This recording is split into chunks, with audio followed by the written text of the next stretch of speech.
আগামী বিধানসভা নির্বাচনকে সামনে রেখে মুর্শিদাবাদের তৃণমূল ছাত্র পরিষদের উদ্যোগে একটি গুরুত্বপূর্ণ সাংগঠনিক আলোচনা সভা অনুষ্ঠিত হয়।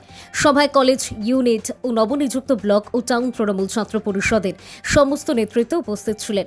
এই বৈঠকে উপস্থিত ছিলেন কলেজ ইউনিটের সভাপতি সাজু শেখ, মুর্শিদাবাদ জিয়াগঞ্জ ব্লক তৃণমূল ছাত্র পরিষদের সভাপতি মুকাদ্দিস শেখ সহ সভাপতি আরিফ ও দিলবার। এছাড়াও উপস্থিত ছিলেন মুর্শিদাবাদ শহর তৃণমূল ছাত্র পরিষদের সভাপতি কিষান রায় এবং সহ সভাপতি হোসেন শেখ। আসন্ন বিধানসভা নির্বাচনকে কেন্দ্র করে সাংগঠনিক শক্তি আরও মজবুত করা এবং ভবিষ্যৎ কর্মসূচি নিয়ে বিস্তারিত আলোচনা হয় বলে জানা গেছে। মুর্শিদাবাদ থেকে মুন্তাকিম শেখের রিপোর্ট, ইন বাংলা নিউজ। আজকে আমাদের মুর্শিদাবাদ 64 নম্বর বিধানসভা তৃণমূল ছাত্র পরিষদের একটা নর্মালি সাংগঠনিক আলোচনা ছিল, যে আলোচনার মাধ্যমে আমরা কর্মীদের জানালাম যে আমাদের মুর্শিদাবাদ বিধানসভার সামনে যে নির্বাচন আসছে, সেই নির্বাচনে কিভাবে বিজেপিকে পরাস্ত করে আমাদের তৃণমূলের প্রার্থীকে বিধানসভায় পাঠাতে হবে।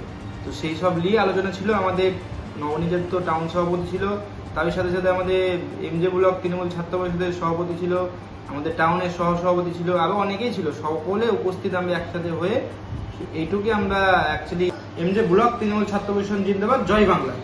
আপনার পরিচয়? আমি লালবাগ কলেজ তৃণমূল ছাত্র পরিষদের প্রেসিডেন্ট সাজু শেখ।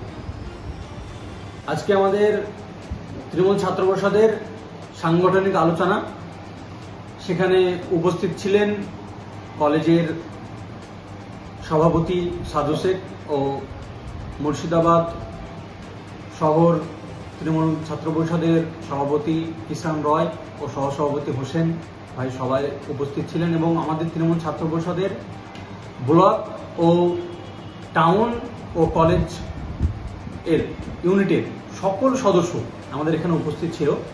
আজকে মূলত আমাদের এই মুর্শিদাবাদ 64 নম্বর মুর্শিদাবাদ বিধানসভায় আমাদের তৃণমূল ছাত্র পরিষদ কিভাবে বিজেপিকে পরাস্ত করতে পারবে, সেই নিয়ে আমাদের আলোচনা সভা। এই আলোচনা সভা আজকে আমাদের সাংগঠনিক আলোচনা সভা শুরু হলো। আমরা আমাদের মুর্শিদাবাদ জিয়াগঞ্জ ব্লকের পক্ষ থেকে প্রতিটা অঞ্চলে এরকম মিটিং আমরা বা সভা সাংগঠনিক আলোচনা আমরা করব।